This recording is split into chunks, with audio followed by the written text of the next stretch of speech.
कृष्ण प्रेम धारा ट्रस्ट प्रस्तुत करते हैं कार्यक्रम समर्पण।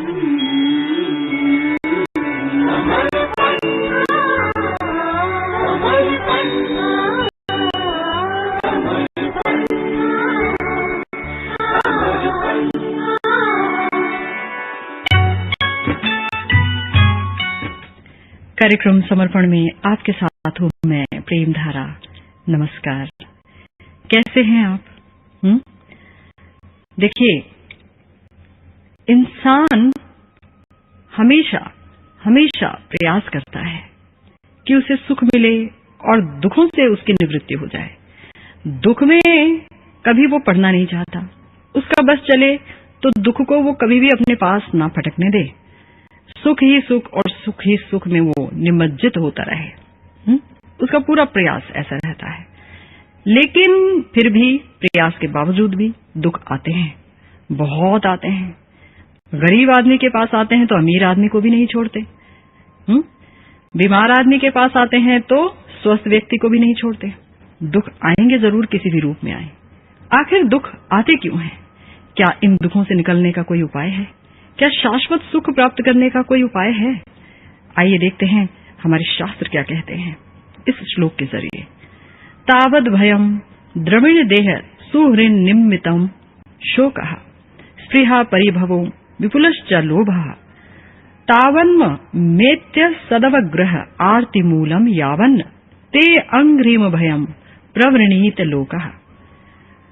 अर्थात, हे भगवान, मानव जब तक आपके अभय चरण कमलों का आश्रय नहीं लेते तब तक धन, देह और आत्मीय स्वजनों के लिए भय, शोक, स्पृहा, पराभव और विपुल लोभ रहता है तथा आरती या दुख का मूल असत आश्रय देह और दैहिक आदि में मैं मेरा भाव रहता है। बहुत सुंदर श्लोक है ये, बहुत बड़ी बात इसने कह दी।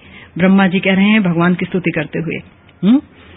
देखिए, ब्रह्मा जी ने विभिन्न योनियां बनाई। ब्रह्मा जी हमारे भाग्य विधाता जाने जाते हैं। तो ब्रह्मा जी बता रहे हैं कि भाई मनुष्यों, हमने बेशक तुम्हारे शरीरों को बनाया है, लेकिन जब तक तुम भगवान के चरण कमलों की शरण नहीं लोगे तुम कभी भी दुख से छुटकारा नहीं पा सकोगे। जिसे तो समझना चाहिए मेरा, उसको कर दिया पराया, अपने से दूर जाकर के बिठा दिया। भगवान तुम्हारे हृदय में है तो भी तुमने अपने अंदर झांक करके नहीं देखा। ऐसे प्यारे भगवान जो आपके और मतलब सिर्फ जो वही सिर्फ आपके अपने हैं, और बाहर की जितनी भी दुनिया है कोई भी आपकी अपनी नहीं है। स्वार्थ के रिश्ते हैं, सब स्वार्थ साधते हैं। तो इनको हम समझ नहीं पाए, इसीलिए अविद्या में घिर गए। भगवान को भुला दिया तो अविद्या तो हमें अपने चंगुल में लेगी ही। तो हम चूंकि भगवान से बहिर्मुख हैं, भगवान की तरफ नहीं मुड़े हुए हैं, इसीलिए हमें पहला बंधन अविद्या का ही लगता है। इसीलिए हम अपने धर्म कि हम भगवान के दास हैं, इसे हम भूल जाते हैं। हमारा दूसरा बंधन होता है अस्मिता, यानी इससे क्या होता है, इस जो नश्वर देह में, ये जो हमारा देह है जो कि कभी भी हमेशा साथ नहीं रहेगा, बीच में ही कभी भी ये हमारा साथ छोड़ सकता है, इसमें हमारी आत्म बुद्धि हो जाती है कि भाई ये देह ही मैं हूं। इस देह से हम अपनी पहचान करने लगते हैं। कोई अचानक देखता है कि आप थोड़े से पीले पीले नजर आ रहे हैं तो पूछेगा, आज आप ठीक नहीं दिख रहे। अब हंसी आती है कि क्या तुम हमें देख सकते हो? हमें तो देख नहीं सकते ना, हमारे इस कपड़े को देख के कह रहे हो, शरीर को देख के कि हम ठीक नहीं दिख रहे। अरे ये कपड़ा ठीक नहीं दिख रहा, फटने वाला है या फट गया, अब इसकी सिलाई जारी है ना। ये कोई नहीं सोचता है हाँ सही बात है, आज तुम बहुत खुश नजर आ रहे हो। अरे खुश क्यों होंगे, ये तो शरीर है जो कि मुस्कुराता सा लग रहा है। हमें तुम देख पा रहे हो कि हम मुस्कुरा रहे हैं कि दुखी हैं? क्या है हम? तो इस नश्वर देह में आत्म बुद्धि और देह से जुड़े जितने भी आत्मीय जन हैं, जितने भी पति पत्नी बाल बच्चे और भी जितने हैं, हाँ, उसमें ममता की बुद्धि, ये मेरे हैं, ये हमारा दूसरा बंधन है। याद रखना, ये बंधन है। दुनिया इसे सुख मान करके बैठी है कि हाँ भाई तेरी शादी नहीं हुई, अरे भैया सेटल्ड हो जा, बाल बच्चे पैदा करो, यही जीवन का लक्ष्य है। इसी को लोग सुख मानते हैं, और जिसकी नहीं हुई वो दुखी होता है कि मेरी नहीं हुई, और जिसकी हो गई वो भी दुखी होता है कि मेरी क्यों हो गई। तो बड़ा ही मतलब अजीब सा खेल है। तो ये बंधन है, ये बात नहीं समझ पाते कोई। और हमारा तीसरा बंधन है राग। यानी हम क्या करते हैं कि जो हमारे देह को, हमारी इंद्रियों को सुख पहुंचाए, ऐसी संपत्ति में हमारी आसक्ति उत्पन्न हो जाती है, ऐसी अर्थ संपदा में हमारी आसक्ति उत्पन्न हो जाती है। जैसे कि हमें लगता है कि ओहो, हमारी आंखों को बड़ा सुख होगा जब टीवी होगा, और हमारी जुबान को बड़ा सुख होगा जब फ्रिज होगा, ठंडी ठंडी चीजें खाएंगे, आइसक्रीम बना बना के खाएंगे। तो ये क्या है? ये जो चीज है, ये है हमारा राग बंधन। ये तीसरा बंधन है। ये भी सब अविद्या के कारण है, ये सब अविद्या के प्रकार हैं। और फिर उसके बाद हमारा एक और बंधन है जो हम पर पड़ता है, वो है द्वेष का बंधन। इससे क्या होता है कि अगर हमारे देह को या इंद्रियों को किसी चीज से सुख नहीं मिल रहा, दुख मिल रहा है किसी चीज से, तो उसके प्रति क्रोध आ जाता है, विद्वेष आ जाता है। तो ये है हमारा द्वेष बंधन कि हमारे शरीर को तो सुख नहीं मिला भाई, इससे ये व्यक्ति हमारे पास आया तो उससे हमें सुख क्या मिला भाई, जब से तुमसे ब्याह हुआ है बस अपने कर्मों को रो रहे हैं, ऐसे से बोलते रहेंगे लोग, तो द्वेष हो जाएगा उससे। क्यों? क्योंकि हमें तो इनसे सुख नहीं मिला, सुख नहीं मिला। सुख किसे मिलता? आपको तो सुख मिल भी नहीं सकता था। एक शरीर दूसरे शरीर को ही तो सुख दे सकता है, आत्मा को कैसे दे पाएगा? आत्मा ने आत्मा को पहचाना ही नहीं, आत्मा ने अपने मूल कारण को भी नहीं समझा, तो फिर वो क्या सुख दे पाएगा? आत्मा का सुख तो परमात्मा में है। ये ज्ञान तो बेचारे किसी व्यक्ति को पता ही नहीं, क्योंकि जैसी हमारी हालत है वैसी ही उन व्यक्तियों की हालत भी है जिन्हें हम अपना आदर्श मानते हैं। वो भी ये अविद्या में घिरे पड़े हैं। 5 तरह के बंधन उन्हें भी बंधे हुए हैं। तो वो बंधन और कौन कौन से हैं, किस प्रकार के हैं, इन्हीं पर चर्चा करेंगे हम। सुनते रहिए समर्पण। आप सुन रहे हैं कृष्ण प्रेम धारा ट्रस्ट द्वारा प्रायोजित कार्यक्रम समर्पण।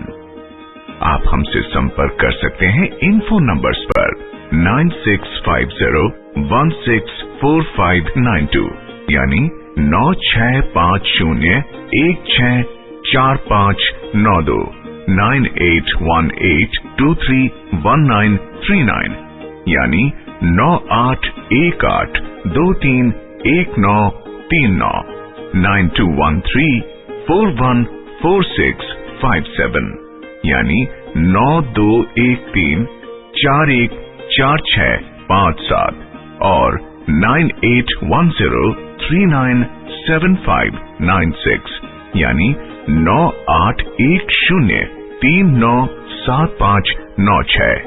अधिक जानकारी के लिए देखिए हमारी वेबसाइट www.premdhara.co.in।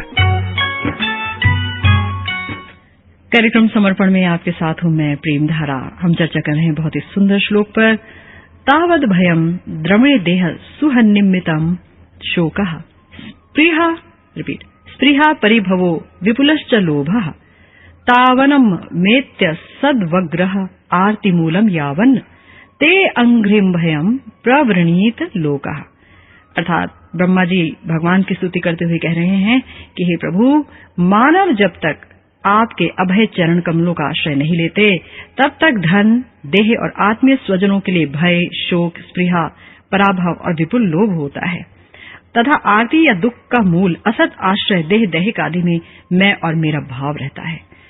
हमने चर्चा की कि हम लोग जो मायाबद्ध हैं ही इसीलिए क्योंकि भगवान को भूल गए हैं।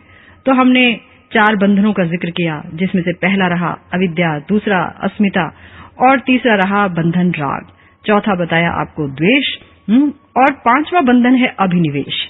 यानी कि जब देह इंद्रियों आदि के द्वारा भोग्य अनुकूल विषयों के प्रति ममता द्वारा मन की आविष्टता या मन की विषय आकार में परिणति घटती है, तो ये क्या है?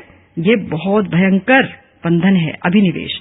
यानी कि हमारा मन ऐसी चीजों में आविष्ट हो जाता है जो हमें सुख दे रहे हैं।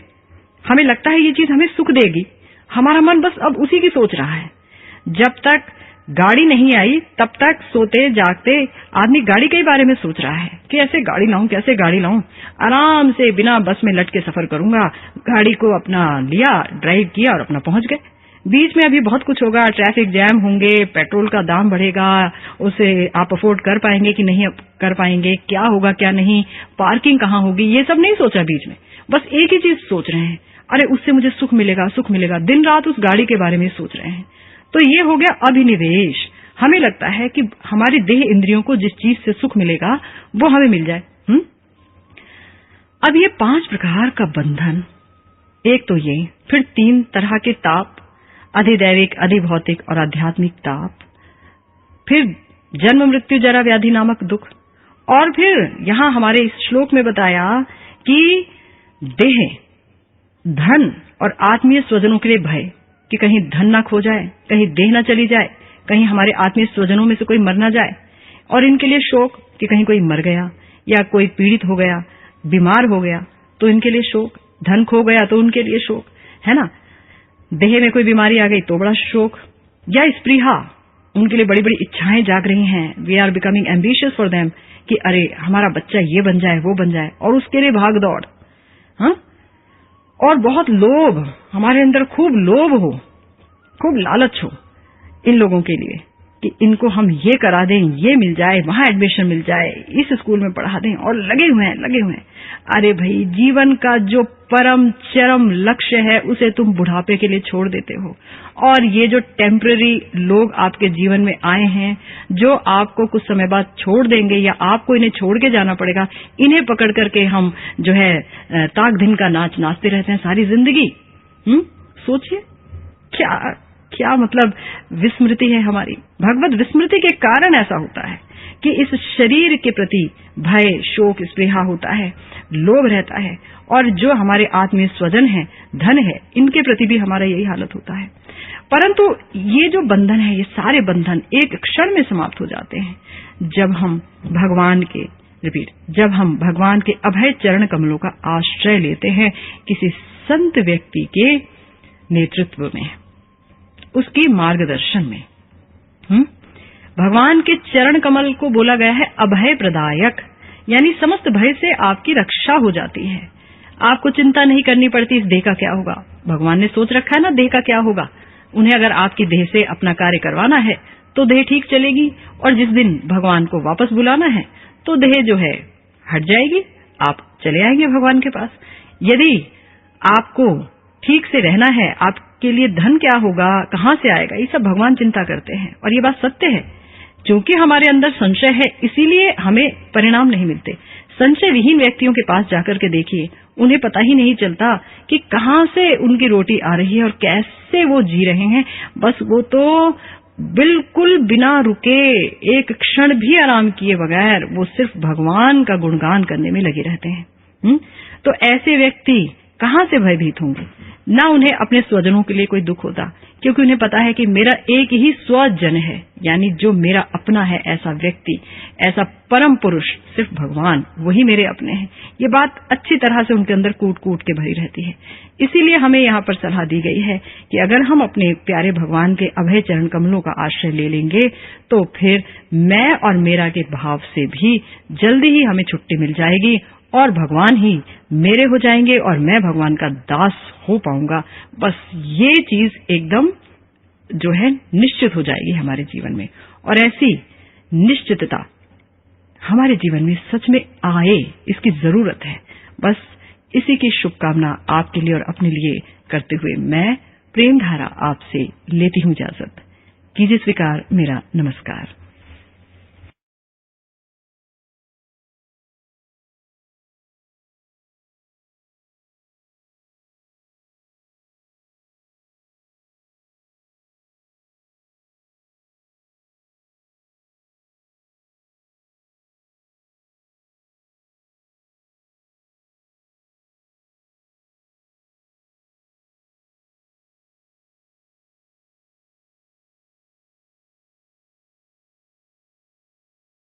ये थी कृष्ण प्रेम धारा ट्रस्ट की प्रस्तुति कार्यक्रम समर्पण।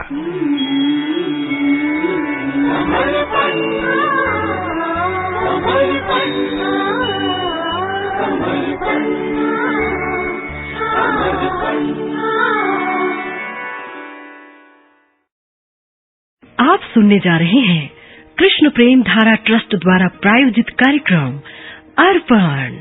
अर्पण अर्पण अर्पण अर्पण अर्पण अर्पण अर्पण अर्पण कार्यक्रम अर्पण में आपके साथ हूं मैं पार्वती राठौर। नमस्कार, कैसे हैं आप? देखिए, हमने कई बार सुना है, तूने रात गवाई सोए के और दिवस गंवाया खाए, हीरा जन्म अमोल था कौड़ी बदले जाए। गाया भी है कई बार इस गाने को, पर कभी समझे नहीं कि इसका अर्थ क्या है। हीरा जन्म अनमोल क्यों था, ये जानने का कभी प्रयास नहीं किया, और अगर प्रयास करते तो पता चलता कि हीरा जन्म अनमोल सिर्फ इसलिए है कि इसमें आप भगवान की भक्ति कर सकते हैं और बाकी योनियों में भगवान की भक्ति नहीं की जा सकती। तो यदि आप भगवान की भक्ति करना चाहते हैं और इस विषय में अगर आपको कोई संदेह है, कोई प्रश्न है आपके दिमाग में, तो आप जरूर हमसे अपने प्रश्न पूछिए। तो आइए कार्यक्रम में लेते हैं आज का पहला प्रश्न। मैं रिस्तु गुड़गांवा से बोल रही हूँ।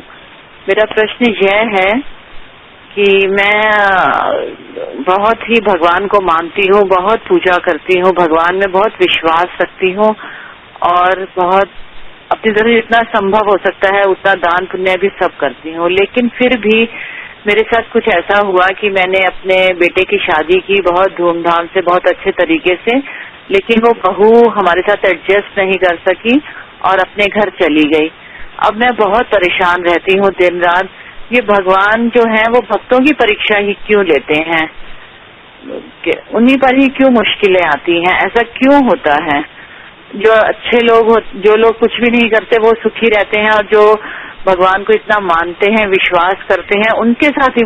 मैं आपकी बात समझ गई कि आप भगवान से बहुत प्यार करती हैं, मगर प्यार है शर्तों पर, है ना?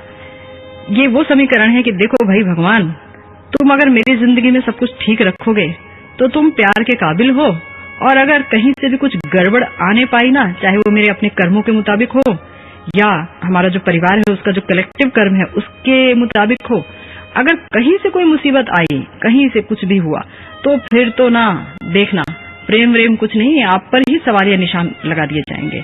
ऐसा प्रेम है हम सब लोगों का, है ना? भगवान से हम जो है प्यार करते हैं, ये हम बोलते हैं पर करते नहीं है प्यार। प्यार में तो कोई पहली बात शर्त नहीं होती, आप शर्तों पे प्यार कर रहे हो भगवान से।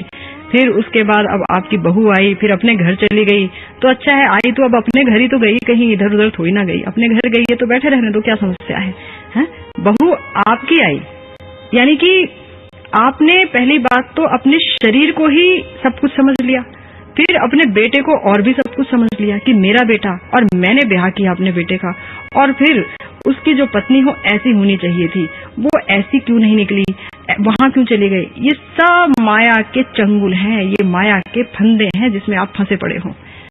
अगर सच में भगवान की तरफ मन लगता ना, तो आप कहते जो हुआ सो हरी इच्छा, इसमें हम क्या करें, हो गया सो हो गया, ऐसी किस्मत लिखवा के लाया है, और वो भी और ये भी, तो ऐसा ही हुआ, क्या किया जा सकता है? हमने प्रयास किया समझाने का, नहीं समझी, कोई नहीं, हम अपनी भक्ति क्यों छोड़ें? भगवान भक्तों की परीक्षा नहीं लेते हैं। भगवान को क्या जरूरत पड़ी है परीक्षा लेने की? मैंने बताया ना, वो आनंद धाम है, आनंद घन है, अपने आनंद में निमग्न रहते हैं। कुंज बिहारी कहते हैं उन्हें, कुंज कुंज में फिरते रहते हैं, आनंद का जो है रस चखते रहते हैं और आनंद की वर्षा करते रहते हैं। ये नाम है, ये काम है और नाम है उनका, और आप जो है उन पर इतना बड़ा इल्जाम लगा रही हैं। जहां कुंती महारानी कहती हैं, कुंती महारानी का कितना नुकसान हुआ सोचिए, उनकी बहू को परीक्षा देना पड़ा, उनकी बहू को निर्वस्त्र करने का प्रयास किया गया, उनके बच्चों का राजपाट छीन लिया गया, उनका जो है पोता मर गया, मारा गया, और बाद में भी 5 पोते जो है मार डाले गए।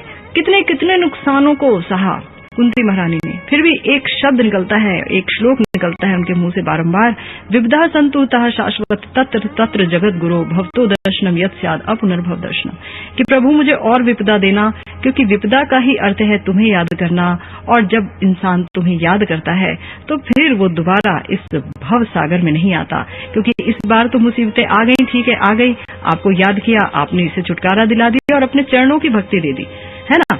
अब अगला तो जन्म ही नहीं होगा, आपके साथ ही रहेंगे तो मुसीबतें भी नहीं आएंगी। तो ये आपको अपने शास्त्रों से सीखना चाहिए, भगवान से सीखना चाहिए। भगवान किसी की परीक्षा नहीं लेते हैं, हमारे ही जो प्रारब्ध हैं वो ही हमें परीक्षा देने पर मजबूर करते हैं, याद रखिए। मैं धीरज रावत बोल रहा हूँ दिल्ली से। सर्वप्रथम माता जी को मेरा प्रणाम। जब कोई प्राणी परमात्मा के सम्मुख होता है या उनका स्मरण करता है, तब तक उसमें स्वतः ही सद्गुण आने लगते हैं, और जब वह घर परिवार संसार में होता है तो अवगुण आने लगते हैं। ऐसा क्यों होता है? धन्यवाद। धीरज जी, आप हमारे बहुत अच्छे श्रोता हैं। आप बहुत ध्यान से कार्यक्रम सुनते हैं और बहुत सही प्रश्न भी पूछते हैं। भगवान में जब कोई लीन होने लगता है तो उसमें सतोगुण का विकास होता है, और जब वो परिवार की तरफ बढ़ता है तो उसके अंदर रजोगुण और तमोगुण का विकास होता है। ऐसा क्यों होता है? सही बात है, अच्छा प्रश्न पूछा। जिसके पास जो है वही तो वो देगा। भगवान गुणों की धाम है, भगवान निर्गुण है, यानी इस दुनिया के सतोगुण रजोगुण तमोगुण से ऊपर हैं, और सुंदर सुंदर जो महान गुण हैं वो भगवान के आभूषण हैं। तो जो भगवान का संग करेगा, भगवान की कथा सुनेगा, भगवान में मन को लगाए रहेगा, तो ऐसा कैसे हो सकता है कि भगवान उसे छोड़ देंगे? भगवान तो उसे पकड़ लेंगे ना, और फिर उसके अंदर अपने गुण भी डाल देंगे, है ना, सुंदर सुंदर गुण भी डाल देंगे। तो भगवान बहुत विनम्र हैं, मधुर हैं, तो उनके भक्त भी वैसे ही हो जाते हैं, विनम्र और मधुर, प्यारे प्यारे हो जाते हैं, है ना। अब रही बात संसार की, तो देखिए संसार तो जड़ है, और इसमें जितने भी लोग हैं अगर वो भगवान के भक्त नहीं हैं तो बड़े ही दुख के साथ ये कहना पड़ रहा है कि वो लोग माया के सताए हुए लोग हैं। यानी वो शरीर को ही मैं मानते हैं, और दैहिक यानी शरीर से संबंधित जो है उसे मेरा मानते हैं, और अपनी संपत्ति, अपनी डिग्रीज, अपने पद ओहदे पर उनको बहुत घमंड रहता है। अब ऐसे लोग बेचारे कहां से आपको अच्छे गुण दे पाएंगे, क्योंकि अच्छे गुणों की परिभाषा भी बेचारों को नहीं पता। यही कहेंगे भाई किसी की चोरी नहीं करो, दिल नहीं दुखाओ, यही सब अच्छे गुण हैं। उन्हें तो पता ही नहीं कि अच्छा जो है वही है जो भगवान की तरफ मुड़ गया। क्यों? क्योंकि मनुष्य जीवन का लक्ष्य ही यही है। कहीं ऐसा ना हो कि मानव जीवन जो है वो आप ऐसे ही हार जाएं, उससे समाप्त कर दे, यूं ही सांसारिक पचड़ों में पड़ते पड़ते। तो अगर आपको भगवान की तरफ मुड़ करके ऐसा लगता है कि मेरे अंदर बहुत अच्छे अच्छे गुण आए, तो मुझे लगता है कि आपको अपने जीवन का अधिकांश समय भगवान की तरफ मुड़ते हुए ही बिताना चाहिए, भगवान की तरफ उन्मुख रहकर ही बिताना चाहिए। संसार को क्यों चुनना? संसार तो कर्तव्य बुद्धि की तरह चुनिए और भगवान को प्रेम बुद्धि से पकड़िए। ठीक है। आप सुन रहे हैं कृष्ण प्रेम धारा ट्रस्ट द्वारा प्रायोजित कार्यक्रम अर्पण। आप हमारे साथ बांट सकते हैं अपने आध्यात्मिक अनुभव और रिकॉर्ड करा सकते हैं अपने प्रश्न सिर्फ इस फोन नंबर पर 011-228-31748 यानी 011-228-31748। अन्य जानकारी के लिए कृपया डायल करें 8800380407। इसके साथ ही देखिए हमारी वेबसाइट भी www.divinehappiness.co.in। कार्यक्रम अर्पण में आपके साथ हूँ मैं पार्वती राठौर। आइए सुनते हैं कार्यक्रम का अगला प्रश्न। मेरा नाम इंदिरा निगम है, मैं हरिनगर से बोल रही हूँ। मेरा एक प्रश्न है कि श्रीमद् भगवद गीता के 9वें अध्याय में एक श्लोक है कि ते तम भुक्त्वा स्वर्लोकम विशालम क्षीणे पुण्ये मृत्युलोकम विशन्ति एवं त्रयी धर्म मनुप्रपन्नाः गताकसम काम कामा लभन्ते। उसका अर्थात ये लिखा है कि वे उस विशाल स्वर्गलोक को भोग कर पुण्य क्षीण होने पर मृत्युलोक को प्राप्त होते हैं। इस प्रकार स्वर्ग के साधन रूप तीनों वेदों में कहे हुए सकाम कर्म का आश्रय लेने वाले और भोगों की कामना वाले पुरुष बार बार आवागमन को प्राप्त होते हैं, अर्थात पुण्य के प्रभाव से स्वर्ग में जाते हैं और पुण्य क्षीण होने पर मृत्युलोक में आते हैं। मेरा यह प्रश्न है कि ये मृत्युलोक कहाँ पर है और कैसा है? क्या पृथ्वी लोक है या कोई और है, कहीं पर और है? ये मेरा सवाल है, कृपया इसका जवाब देने का कष्ट करें। मैं एक चीज जानकर बहुत प्रसन्न हूँ कि आप श्रीमद् भगवद गीता को पढ़ रही हैं और इतने प्रेम से पढ़ रही हैं कि आपके प्रश्न भी उठते हैं आपके हृदय में। बहुत सुंदर बात है ये कि इतने ही मन से हमें भगवद वाणी को पढ़ना चाहिए। तो सही बात है, भगवान ने जो है, अगर आप देखेंगी इससे पहले के श्लोकों में भगवान ने बताया है कि कई लोग जो होते हैं वो कर्मकांडी होते हैं, उनके अंदर ये भोग की लालसा रहती है कि हम इस संसार में अच्छा भोग करने के बाद स्वर्ग में जाएं और वहां पर बहुत भोग करें। वहां पर करोड़ों गुना ज्यादा भोग के विषय हैं और अप्सराएं हैं और ना जाने कितना कुछ है जिसका भोग किया जा सकता है। तो ये जो भोग की लालसा है इतनी बलवती हो जाती है लोगों में कि सोचते हैं कि यहाँ तो जो भोग करना है करें ही, वहां भी हम भोग परस्त बनकर रहें और स्वर्ग जाएं। नहीं तो स्वर्ग कोई इसलिए नहीं जाना चाहता कि हमें जन्म मृत्यु जरा व्याधि से छुटकारा मिले, क्योंकि स्वर्ग में वो हो नहीं सकता। यही भगवान ने बताया है। क्यों? क्योंकि भगवान आपको ये बताना चाह रहे हैं कि मैक्सिमम लोग इस संसार में स्वर्ग जाने के इच्छुक हैं, ज्यादातर लोग।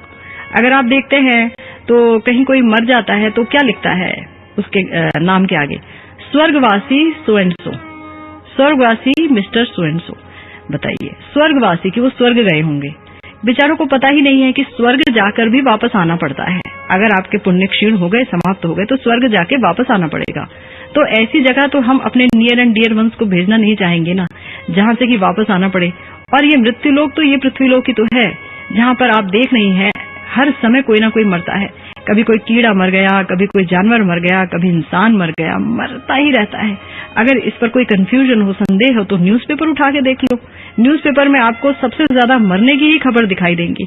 उसने उसे मार डाला, उसने उसे मार डाला, वो कार उस पे चढ़ गई, वो कार पलट गई, ये हो गया, वो हो गया। कारण कारण कारण, पर परिणाम एक, मृत्यु। तो ये मृत्यु लोक है, जहां पर स्वर्ग लोक में भी मृत्यु होती है, परंतु जीवन अपेक्षाकृत इतना अधिक होता है कि लगता ही नहीं है कि मृत्यु कभी आएगी। इस हद तक लंबा जीवन होता है।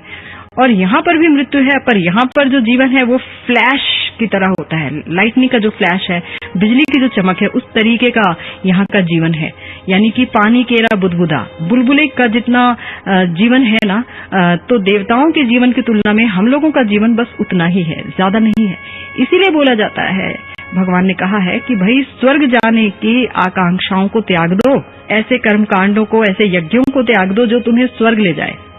अगर वेद भी पढ़े और उसे पढ़ करके आपने स्वर्ग जाने की सारे यज्ञ करना शुरू कर दिया तो भी बेकार है, क्योंकि वहां पर जाने वाला भी सुखी नहीं रहता, उसे वापस आना पड़ता है। तो फिर कहाँ जाए? तो भगवान ने तो बोला ना गीता में कि मुझे प्राप्त करो।